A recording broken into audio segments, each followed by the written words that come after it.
इतने मज़े के पापड़ है ना यार, ये सच में तुम एक बार बना के घर में ज़रूर ट्राई करना। ये इतने मज़े के पापड़ बने हुए थे और मैं ये हमारे अम्मी के पास जाके मैंने तीनों प्रकार के पापड़ एक ही दिन में बनाए हुए थे। तो कैसे बनाए हुए थे आप ज़रूर देखना वीडियो लास्ट तक, और आपको कैसे लगे मुझे कमेंट्स में ज़रूर बताना।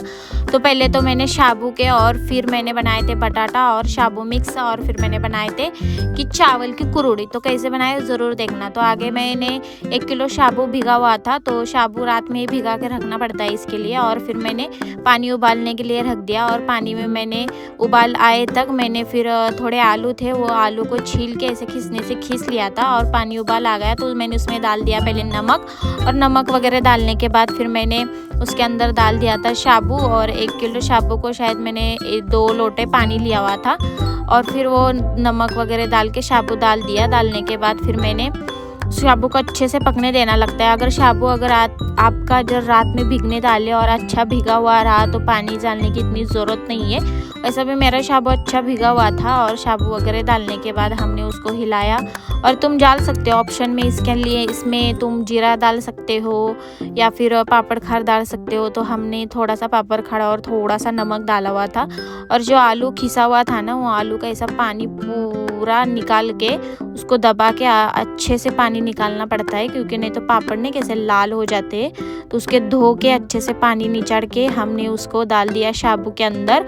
और साबू डालने के बाद ये डाला था, क्योंकि ये आलू है ना, तो आलू तो लगी पक जाता है, नहीं तो बाद में नहीं कैसे गिजगा हो जाता है, इसलिए हमने इसको बाद में डाला हुआ था। तो ये डाल के हमने उसको अच्छे से हिलाया और अच्छे से पकने दिया। आप इसको कम से कम 10-15 मिनट अच्छे से पकने दीजिए। फिर पकाने के बाद फिर हम चले गए हमारे छत पे, और फिर हमने यहाँ पे डाला उसको चटाई वगैरह बिछा के हमने उसको डाला था कैरी बैग पे, क्योंकि कैरी बैग पे है ना पापड़ जल्द से जल्द निकल जाते हैं और चिपकने की कुछ गुंजाइश ही नहीं बचती है। तो फिर ये हमने पापड़ डालना अभी स्टार्ट किया हुआ था। तो यहाँ पे पापड़ वगैरह डाले, तो हमने पहले थोड़े सफ़ेद कलर के पापड़ डाले हुए थे। तो फिर हम बोले चलो कुछ खाने का कलर मिक्स करके कुछ नहीं कर रंग बेरंगी पापड़ बनाते हैं। तो फिर हमने उसमें खाने का जलेबी कलर मिक्स किया, और मिक्स करने के बाद फिर हमने उसके पापड़ डाले। और सूखने के बाद देखो पापड़ इतने क्रिस्पी, 2-3 दिन सुखाने के इसको इतने अच्छे और इसमें क्रिस्पी बने हुए थे। तो दूसरी रेसिपी है ये आलू और साबू की,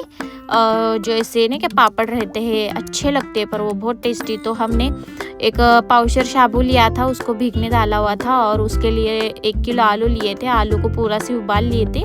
उबालने के बाद उसमें हमने चटनी डाला था, थोड़ा चाट मसाला, थोड़ा फिर जीरा पाउडर और थोड़ा सोडा और नमक। ये डालने के बाद उसको अच्छे से भून लिया था।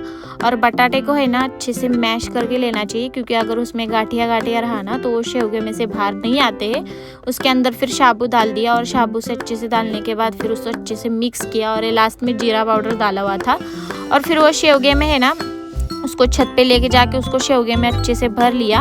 और भरने के बाद ये देखो कैसे मस्त डाल रहे हैं हम यहाँ पे। और सच में इतनी ज़्यादा धूप थी ना उस दिन, 9 ही बज गए थे, पर इतनी ज़्यादा धूप थी। और हम ना 4 लोग काम कर रहे थे, एक के बाद एक नहीं कि आटा बना रहे थे और पापड़ डाल रहे थे, आटा बना रहे थे और पापड़ डाल रहे थे। बस हमारा यही काम चालू था 12-1 बजे तक, ना खाना ना पीना। तो फिर यहाँ पे मेरी मौसी यहाँ पे खाना उनका छोड़ भी के आई थी मेरे लिए पापड़ बनाने के लिए। तो उन्होंने हमको यहाँ पे बहुत सारी हेल्प की, और हेल्प करने के बाद मेरे पापड़ जल्दी से हो गए। और ये आटा वगैरह उन्होंने ही गुना हुआ था। तो यहाँ पे देखो इतनी अच्छे से गिर रहे हैं शेवगे में से। अगर अपना साबू है ना ज़्यादा बारीक वाला रहा तो फिर तो बहुत अच्छे से गिरते, पर मेरा साबू थोड़ा मोटा हुआ था, मैं भीगने डाले हुए थे। तो ऐसा डाल के है ना हमने पूरा एक कागज़ भर के ये डाल दिया। तुम देखो कैसे दिख रहे, और ये बहुत जल्दी सूख जाते हैं, ऐसा नहीं कि इसको धूप की ज़रूरत है, पंखे के नीचे भी सूख जाते हैं। फिर ये इसको हमने अच्छे से डाल के अच्छे से सुखा लिया। और जब मैंने इसको तला था ना, तो आप देखना आगे कि इसकी और तलने के बाद इतनी क्रिस्पी बन गए थे। मुझे सबसे ज़्यादा पसंद यही वाले ही आए। तो आगे चल के ये जो चावल की कुरुड़ी है ना, उसका आटा हम भून रहे थे। तो ये आटे को हमने पानी में ऐसा आटे में भून लिया था, और भून के डायरेक्टली पतीला रख दिया था गैस पे।